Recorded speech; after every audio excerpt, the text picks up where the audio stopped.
This next story is sad. I gave it some thought, but there are a lot of things that are not cleared up in the news article that I got from the Daily Mail, and it involves an 18-year-old girl who was a mother. She had a 5-month-old son. The father of the child was her 20-year-old brother and boyfriend.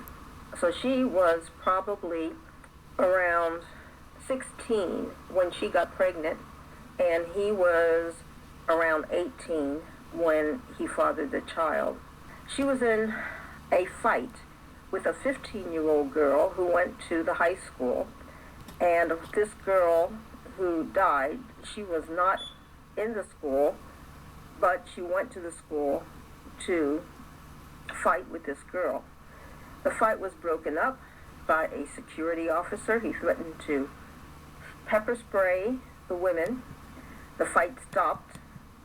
The 18-year-old got in the car. I'm not sure what occurred between the threat to pepper spray them and the girl getting in the car, and then she sped off. She almost hit the security guard, they said, and I guess he was trying to get information from her as to who she was and try to figure out what the fight was about. I don't know how much he heard, whether he knows what the fight was about, or whether he was just seeking clarity about what the fight was about, or whether he was just trying to ID her and get her name, address, phone number, and so forth. However, when she sped off, he turned and fired at her in the car. He fired toward the passenger side, but it angled over and hit the driver, which was the 18-year-old girl, in the back of the head. She was sent to the hospital, brain dead, and they kept her on ventilation for a while, and then the hospital decided to end the ventilation. So there are a number of things here. Was the security guard allowed to shoot? Well, he had a gun. It was given to him with the authority by the school district. So this might be a bad neighborhood where things happen on the school grounds and they need extra security, because I don't think most security guards at schools that I know of carry loaded guns. But this is probably in a bad area of town.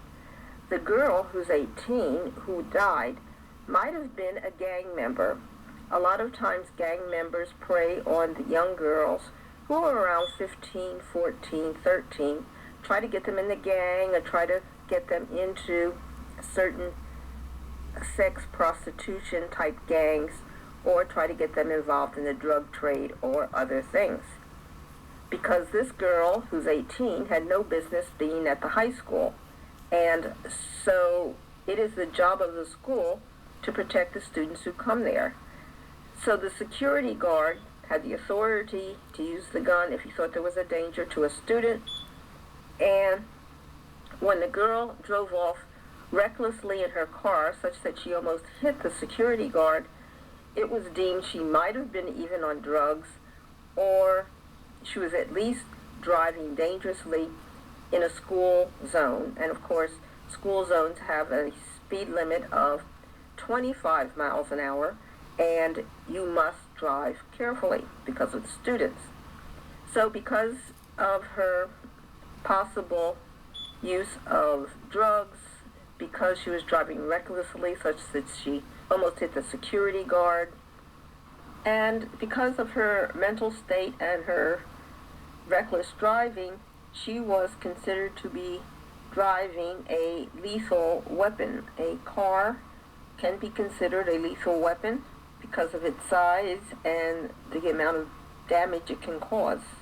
Plus, it said she almost ran over the school safety officer with the car. So she was a menace to the students and everyone in the school safety driving area, and he had authority to shoot because she was resisting an officer's arrest and his attempt to stop her. And she was aware that he was trying to stop her.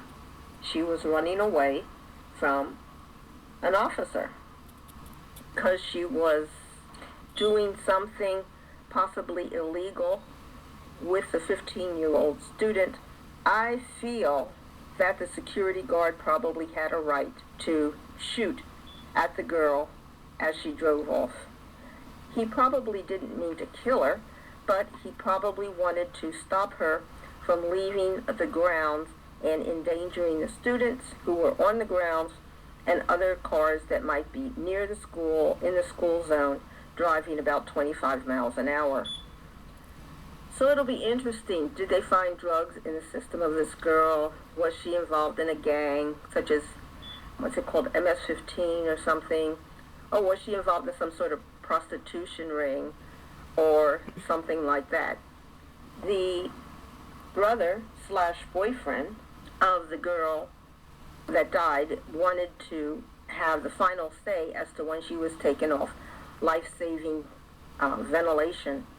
And the hospital decided that she was brain dead, which is normally declared, especially after a bullet going through the base of your brain. I mean, there is no chance for the girl to recover if she has been analyzed properly and found to have had a significant injury in the basic center of the brain. So they were right to call off the life-saving support. Her organs, of course, will be donated to many people because she's young, probably healthy, maybe, and they could go to save other people, which is one bright side of how this will turn out, in that other people will see a chance at life.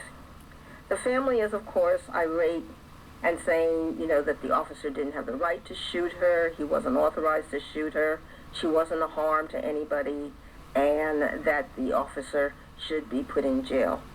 I thought about this long and hard, and I kind of came on the side that, the officer was not wrong. It probably could have been resolved in another way, but that was the way he chose from what he heard and what he observed and what he felt he needed to do to protect the students and the school.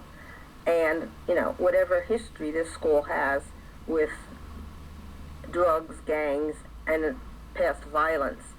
So he did what he felt he needed to do, and I would not hold him criminally in this particular case. It's a very sad case, and I think you need to know that no one is allowed on school grounds if you're not a student without permission of the administration of the school. And so to just go on a school ground and do anything to the students, especially get into a fight with a young student or bully a young student, totally unacceptable and is illegal. It is illegal. You cannot do it. And so while the family may not have known, because they did have some problems here with this brother of hers having a baby with his sister, they don't know the rules, and they don't know what is kind of our conventional knowledge here in the United States. And so you can't figure that they're going to have the best judgment as to what really happened. So it'll be interesting to hear the other details as they come out from this case and to see what really did happen, what the security officer observed while he was approaching this fight and during the fight, and the status of things when the girl left.